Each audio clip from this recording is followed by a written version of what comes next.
नमस्कार, स्वागत है आपका कबीर न्यूज़ में। मैं हूं जितेंद्र कमल। आज हमारे साथ जो जनप्रिय नेता बैठे हुए हैं वो हैं नरेंद्र झा जी। नरेंद्र झा जी झांसी से हैं और इनके बारे में एक बात मैं आपको बताना चाहता हूं कि आज की राजनीतिक परिदृश्य में ऐसे नेता बहुत ही मुश्किल से मिलते हैं जो अपनी बात को बेबाकी से रखते हैं, क्योंकि बाकी सब तो आजकल चाटुकारिता कर रहे हैं, तो आप अपनी बात को बेबाकी से रखने के लिए जाने जाते हैं। आप बीकेडी से छात्र संघ के अध्यक्ष भी रह चुके हैं और आप महापौर का चुनाव भी यहाँ पर लड़ चुके हैं और दावेदारी पेश की, बहुत अच्छी दावेदारी पेश की थी। हालांकि पहले आप बहुजन समाज पार्टी में थे, लेकिन जब दावेदारी आपने पेश की थी तो आप पार्टी से आपने दावेदारी पेश की थी, लेकिन अभी आप समाजवादी पार्टी के सदस्य हैं और हो सकता है कि हम सब 2022 के चुनाव में समाजवादी पार्टी की तरफ से झांसी विधानसभा सीट से ताल ठोकते हुए नजर आ सकते हैं। स्वागत है जी आपका। थैंक यू जितेंद्र भाई, बहुत बहुत धन्यवाद आपका।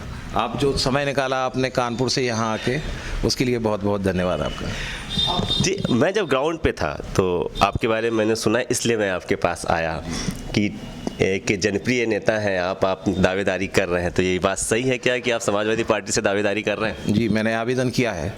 आवेदन किया है आपने? आप पार्टी क्यों छोड़ के आप समाजवादी पार्टी में आना चाहे, ऐसा क्या लग रहा है आपको?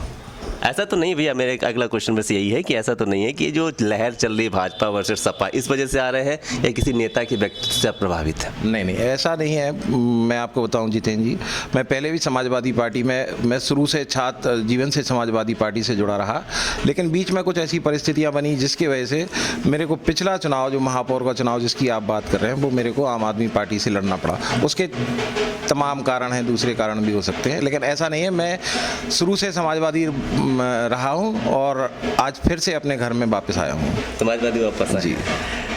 अखिलेश यादव जी के बारे में क्या सोचते हैं? क्योंकि अभी एक चल रहा है ना कंपेयर कि अखिलेश जी, योगी जी, प्रियंका जी, तो अखिलेश यादव जी आप क्या सोचते हैं? क्या अखिलेश यादव वजह रहे हैं या समाजवादी पार्टी कुछ नीतियाँ ये वजह रही वापस जाने? नहीं, अखिलेश जी हमारे युवाओं के देश में आज की डेट में, मैं प्रदेश की बात नहीं कर रहा हूँ, मैं देश की बात कर रहा हूँ कि उनसे बड़ा नेता युवाओं का, महिलाओं का कोई नहीं है देश में। और रही बात मेरी, तो मैं आइडियोलॉजिकली समाजवादी हूँ। अच्छा। तो मेरा तो घर है, और फिर आज की डेट में अखिलेश जी जो देश में, जो पूरे प्रदेश को जो उनसे उम्मीदें हैं, तो जब पूरे प्रदेश को, देश को, जनता को उनसे उम्मीदें हैं, तो मैं भी उनके साथ हूँ। आज की डेट में जो जनता जितनी परेशान और त्रस्त है इस झूठी और मक्कार सरकार से, केवल इस सरकार का काम ही केवल धर्म की राजनीति करना है, हिंदू, मुस्लिम, जिन्ना, पाकिस्तान, केवल ये काम इनका इसके अलावा कोई जनता को मतलब भ्रमित करना और इन सब चीज़ों में फंसाए रखना। केवल अखिलेश जी ने जो पिछले काम किए, बस ये कमी हम लोगों की रही है कि हम लोग जो करते हैं उसका प्रचार नहीं कर पाते ढंग से। इनका काम ये है, ये मक्कारों का, कि ये केवल बोलते हैं, इन काम से इनका कोई लेना देना नहीं है। ठीक है, आप देखिए कितनी भी योजनाएं हों जो सारी पिछले सरकार में जिनका शिलान्यास हुआ, जिनका शिलान्यास हुआ या काम हुआ उनका, उन पे सारों पे ये उद्घाटन ये जाके कर रहे हैं। इनका खुद का क्या है, आप ये बताएं? खुद का कोई काम नहीं करा। अभी आप देखें पूर्वांचल में, वो भी समाजवादी पार्टी की सरकार में जो हाईवे एक्सप्रेस वे बन रहा है, वो भी समाजवादी पार्टी ने बनाया। आप लखनऊ नोएडा एक्सप्रेस है, वो भी आप इतना शानदार एक्सप्रेस वे आपने देखा, वो केवल नकल और नाम बदलना, चाहे कोई यूनिवर्सिटी हो, शहर हो या कोई स्टेशन हो, इनका काम केवल दूसरे के काम पे अपना नाम चिपकाना, इसके अलावा कोई काम नहीं इनका। बस ठीक है, मतलब कहने का है कि अब लोगो अपना लगा देते हैं। हाँ, पैकेजिंग किसी और की है इस पे। ठीक है, एक अहम सवाल आपसे ये है कि आप जिस विधानसभा से ताल ठोकने जा रहे हैं जी, उसका आपने रिकॉर्ड देखा है? जी बिल्कुल देखा है। समाजवादी कभी भी वहाँ पे ठहरता हुआ नजर नहीं आया है जी। समाजवादी पार्टी एक बार भी चुनाव नहीं जीती है। कमोबेश स्थिति ये रही है तो थर्ड रही है या फोर्थ रही है, तो इतनी हिम्मत कहाँ से आ रही है आप में कि वहाँ से ताल ठोके और इसके बाद जीते? नहीं, हिम्मत ऐसा है कि अब की बार हिम्मत को भाई, जैसे मान लो ठीक है पार्टी हार जाती है, तीसरे पर रही, चौथे पर रही, उसके तमाम कारण हो सकते हैं, राजनीतिक कारण हैं, ठीक है, और सामाजिक यहाँ पे जो जातिगत समीकरण है वो हैं। लेकिन अब तो ये है ना कि पूरी ओवरऑल पूरा झांसी क्या पूरा प्रदेश परेशान है। जनता अब की बार कोई पार्टी हमारी ठीक है, पार्टी चुनाव लड़ रही, लेकिन पार्टी के साथ साथ जनता भी चाह रही है कि अब की बार समाजवादी पार्टी की सरकार बने, झांसी की 4 सीटें जीतें समाजवादी पार्टी के उम्मीदवार, और जनता चुनाव लड़ रही है। अब की बार पार्टी तो है ही जो कुछ है चुनाव लड़ रही है, लेकिन इसके साथ साथ जनता भी चुनाव लड़ रही है। अच्छा जी। क्या स्ट्रेटजी बना रहे हैं आप चुनाव जीतने की यहाँ?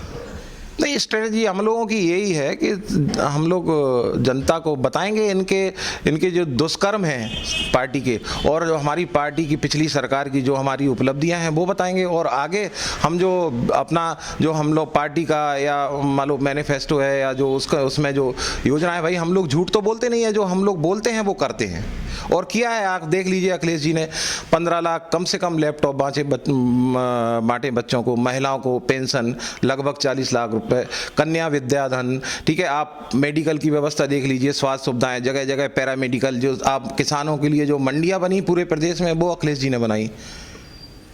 आप देखिए चौतरफा मतलब हर क्षेत्र में हर वर्ग के लिए अखिलेश जी ने काम, माननीय अखिलेश जी ने हमारे काम किया है। और अब जनता को वो जो पिछले 5 साल में जो पिछले 2014 के इलेक्शन के बाद 13 से मान लीजिए आप कि जो इन्होंने जो प्रोपेगेंडा झूठ का और अपने लोगों को गलत फैक्ट बताना और हिंदू मुस्लिम एक दूसरे के प्रति नफरत में वो जनता को जो इन्होंने बरगला लिया था। अब लेकिन जब जनता पे मार पड़ी, चाहे महंगाई की हो, चाहे बेरोजगारी की हो, चाहे किसानों के मुद्दे देख लिए, तो अब जनता को समझ में आने लगा कि ये मक्कार सरकार है, झूठी सरकार है, इसने कोई काम नहीं किया, केवल ये झूठ बोलती है, मुंह खोलती है और धड़ाधड़ झूठ बोलती है बस।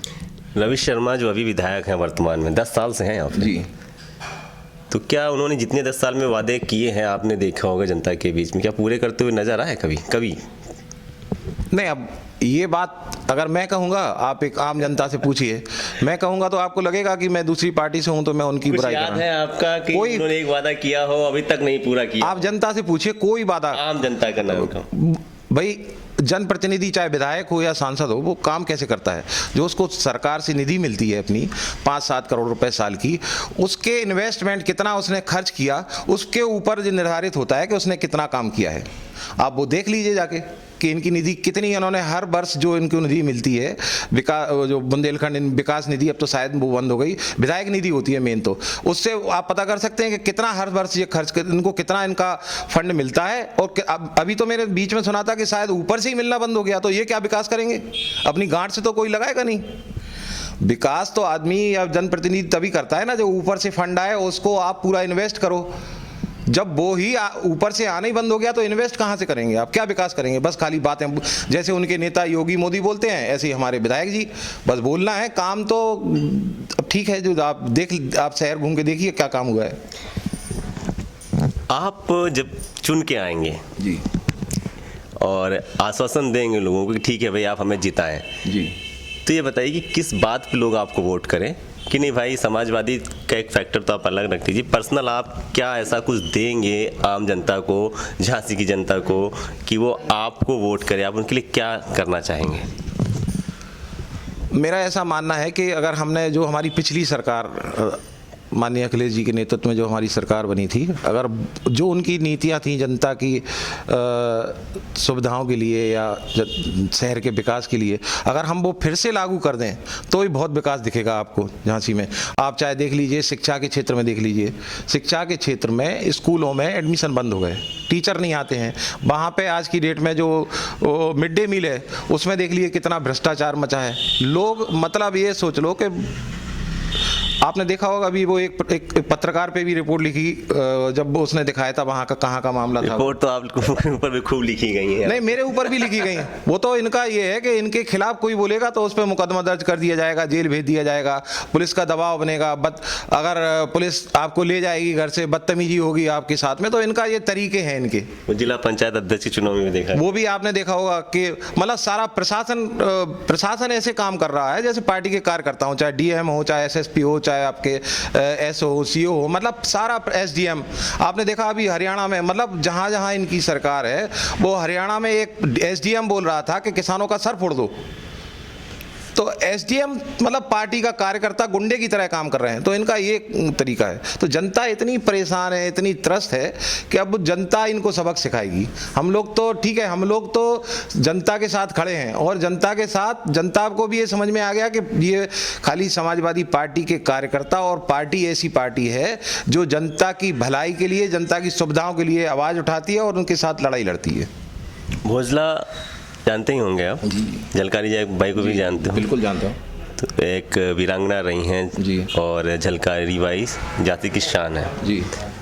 तो उनके लिए क्या कुछ किया है भाजपा सरकार ने अभी तक? नहीं, अभी मेरे ख्याल से अभी आपने देखा होगा एक यहाँ पे एक 19 तारीख को हमारे देश के प्रधानमंत्री जी भी आए और उन्होंने झलकारी बाई जी का नाम लिया, वीरांगना झलकारी बाई जी का।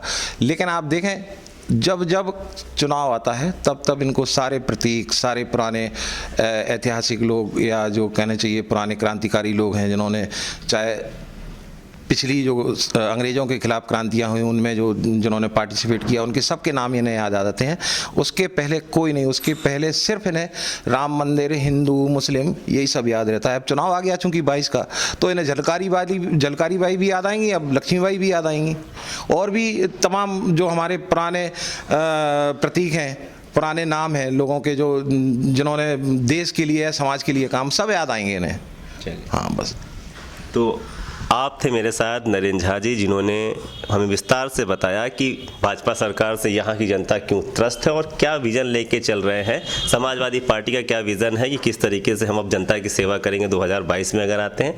आप भी कह रहे हैं कि नहीं ठीक है, जब हम जीतेंगे तो इसके बाद हम जनता की सेवा उनके आम मुद्दों को लेके करेंगे, हम उनके साथ बीच में रहेंगे। तो हमसे बात करने के लिए बहुत बहुत धन्यवाद आपका। Thank you.